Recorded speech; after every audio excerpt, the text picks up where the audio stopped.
السلام عليكم شباب، شلونكم؟ شخباركم؟ ان شاء الله بخير. هاي مقدمة مال اليوتيوبر، هاي الحلقة الثالثة. طبعا صورتها بنفس اليوم لان اتعاجز الساعة صاعد نازل ثاني شي الصبح خاف يعني. انا يمكن هنا احسن هدوء يعني. اذا العصرية اصور شي قل لي جواني، شي قلوا لي شافط يحكي واحدة. يلا عادي يا عمري كمل. نيجي هنا نيجي لموضوعنا من الصفر. راح اعرفكم على الطيور اللي عندنا وشون صيدتها او شنو قصصها او شنو ياهو زوجها او هكذا الى اخره. شو يسمون المقطع يسموه. المهم انا راح اكتب المقطع تصنيف. شوفوا لي اسم هاي الجديد المقطع راح افكر فيه. نجي الموضوعنا. عندنا هاي الطيرة النفاخة. اول موضوع هاي ما جبتها اول وحدة، فهاي الطيرة النفاخة بالبداية اشتريتها وهي مختلفة على اساس فحل، لان انا كانت ما عندي ولا نيتي يعني نيتي رحت للسوق اشتري طيرة هنداوية باسود او باحمر يعني غير اللون الابيض حتى اسوي اشكال الوان هنداويات. فصدفة عجبتنا هاي الطيرة وقنعوني جماعتي وبعدين انت عندك فلوس وشفت السوق. اول مرة اجني قلت لهم خاف هاي مو زين نوعيتها، قالوا يا لا حلوة صدق هي حلوة كانت يعني هي مختلفة وهسه ما شاء الله نفاختها بقد شفيل. فالمهم هاي الطيارة خطية ظلت حدي تقريبا 4 اشهر. 4 اشهر هاي انا ما زاوجها وزوجها كلش كانت خطية يعني.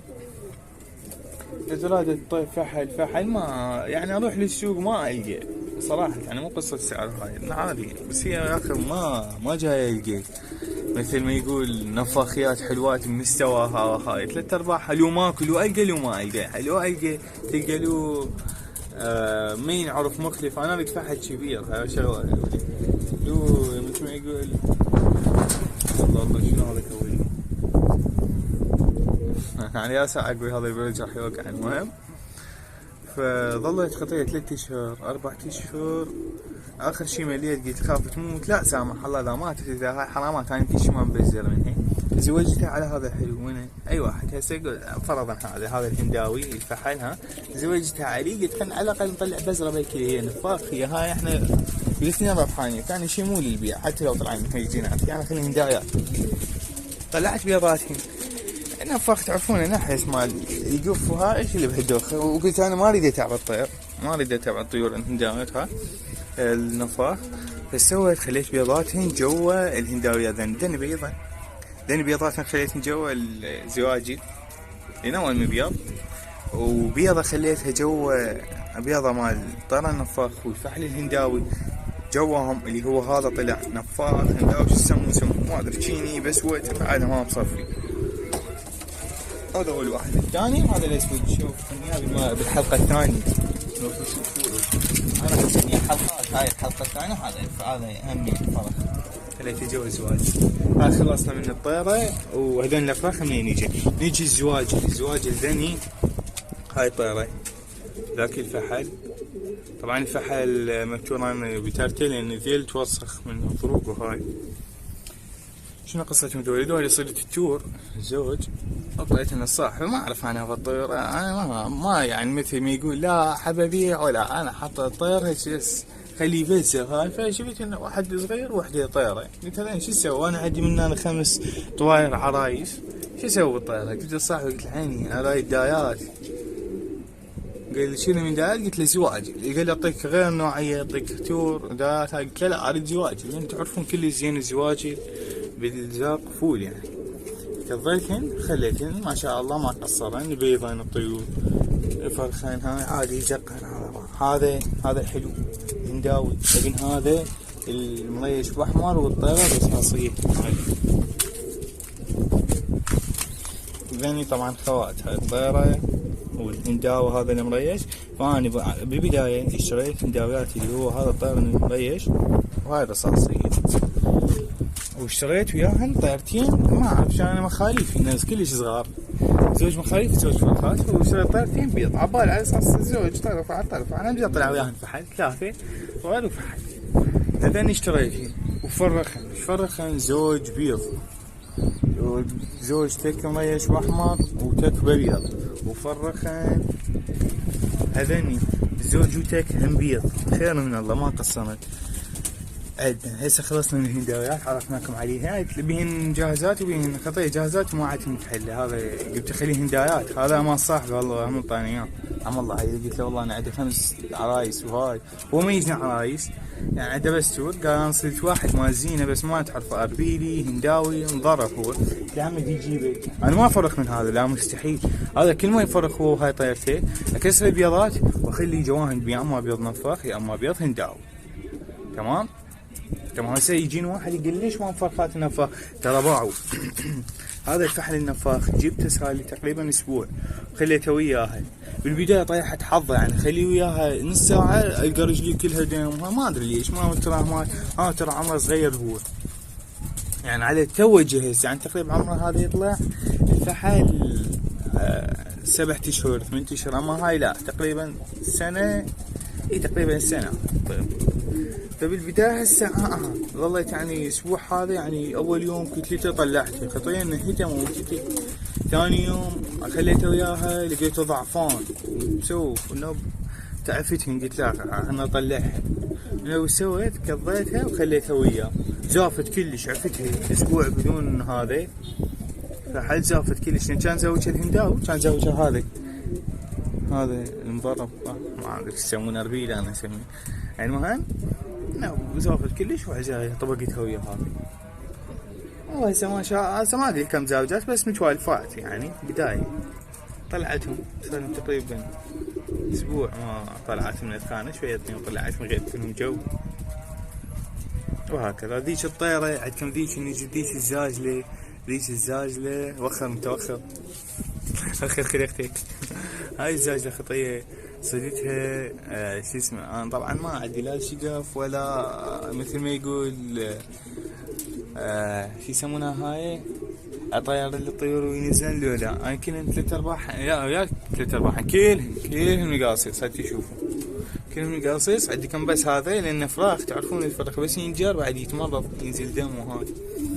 فعوفه هذا لحد ما يكبر شويه وهاي اقصه بس هيك بس يلقى يلقط واحده ويشرب واحده مي اقصه. يا ما طير انا ما احب اطير. المهم وين هاي على هاي الزازله. هاي خطيه اجت حطت علي قبل تقريبا شهرين هيك.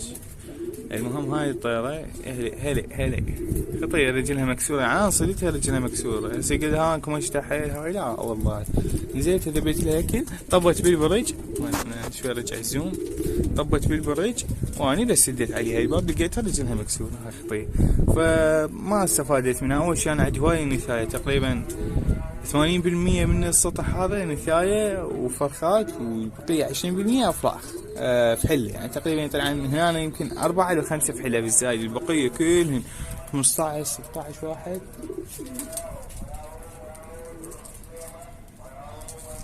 والله ما ادري شنو 15 16 واحد طواير. انا قلت اول شيء هاي ما تفيدني وبس تاكل. هاي بس هاي ما تفيدني وبس تاكل شو اسوي بيها؟ اعطيتها هسه جنح نتفتها وصار لي يومي من نتفتها بعد ما اعرف ان شاء الله اذا طارت.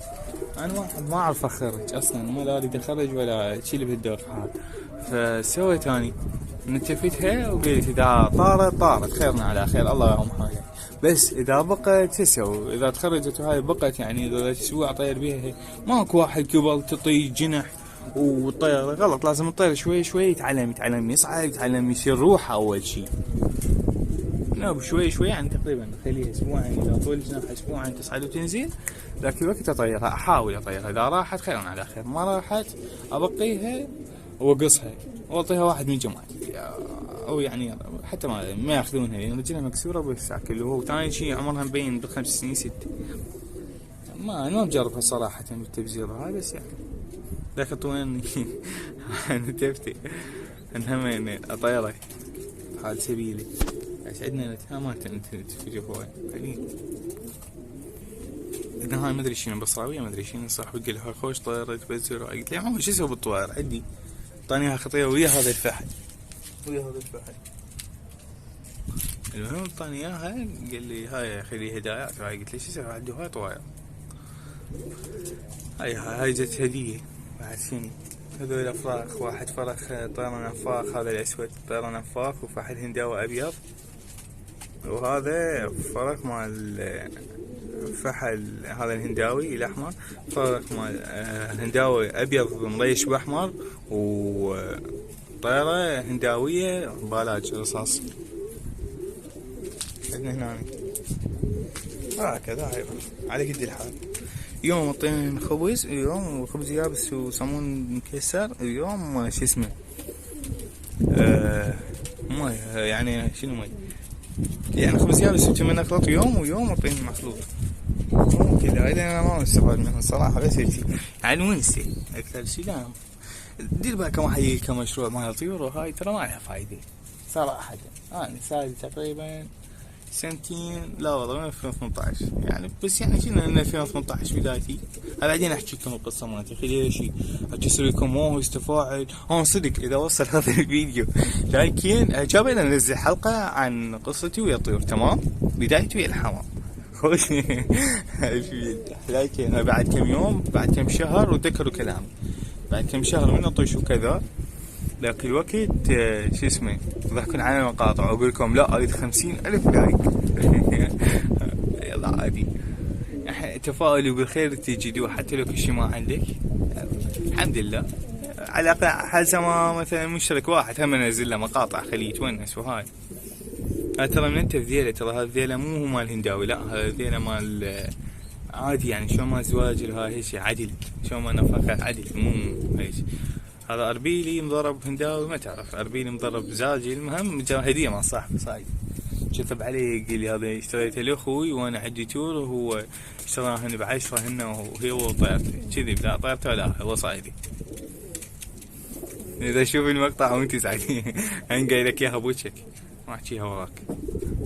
المهم هسه مو تزعلوا هاي وتجيني ها شنو ذكرتني بالمقطع، اول شيء ماكو مشاهدين، ها ثاني شيء مثل شلون اقول لكم ما حد يعرفك، ما ذكرت اسمك ولا ذكرت المنطقة.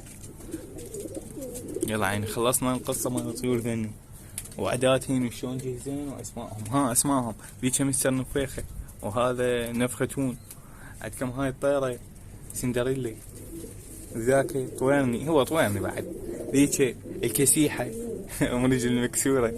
عندكم هنا ابو حمرة هذا الهنداوي الاحمر. عندكم هذا على قولة هذا على قولة هذا الهنداوي هذا اليوتيوبر علي الصيادي اذا تعرفونه، خطيه يعتزل. هنفاخ يعني هنداوي ابو هنداوي منفاخ، او بالعكس والعكس صحيح. فهذا هنفاخ زاجل، زاجل يعني ايش تريد تسميه؟ راح تضربني، شوف اضربني خاف. اي والله لو كانت فرخات صغار كان صرت كلبة تعضين والله تجر الصبح. انا اعرف الطيور تنقر تضرب بجناحها لا تعض، كلبة مو ساجلة. عندكم هذه اللي مريش لحية وانا اسميه، ذيك الحلوة مال السطح، ذيك الهنداوية البالاج انا اسميها الحلوة مال السطح. عندكم هنا المنغب، عندكم هنا شعلة، انا هيك اسميها حتى على سماء بسمعها، بس انا هيك اسماء بارزة. ذيك اسميها بصراوية او مساوية، شو يسمونها مضربة هي. بعد نفاخ يلعب النفس اذا ما بتور ديالي جار ديالي، هذا جار ديالي. انتظروا بعد كم شهر نصور ذاك الوقت. هو المقطع صار طويل، يلا شوف نخلص لنا بعد. هذا الصقار انا اسميه، يعني شكو طيري كذا كتلي هذا التاجي راح على طول شبعه طنكت. هذا العملاق انا اسميه، هذا العملاق مالتنا. لا ذيك البصراوية معنجورة سوري. هذا اسميه سكراب، تمرض عندي وعالجته قصيت ذيلي حتى قام يشيل روحه. اما ذولا هو العجوز، هو الحجة، هو القديمة، هاي صار لي سنتين عندي. وهذا فحلها، شوف ترى والله ما بي شي طيب، بس هو انت في الذيلة لان خطية بعد ذيل. شوف القصب باقي بس القصب في الذيل، هاي من وراء الحلات. انصحكم نصيحة اللي عنده هنداويات لا حد يخليهن حلات، خلوهن سلة. انا عندي سلة واحدة بس ما انا اخليهن يسوي، ما يعني ترى وبعد فترة أنا هم راح أبيعها، يمكن أبقى يمكن زوجين هاي كل سنة هيك. أبقي أبيع كل سنة ونص حتى أرخص من السوق. شوفوا يلا الحين على الحلقة الرابعة.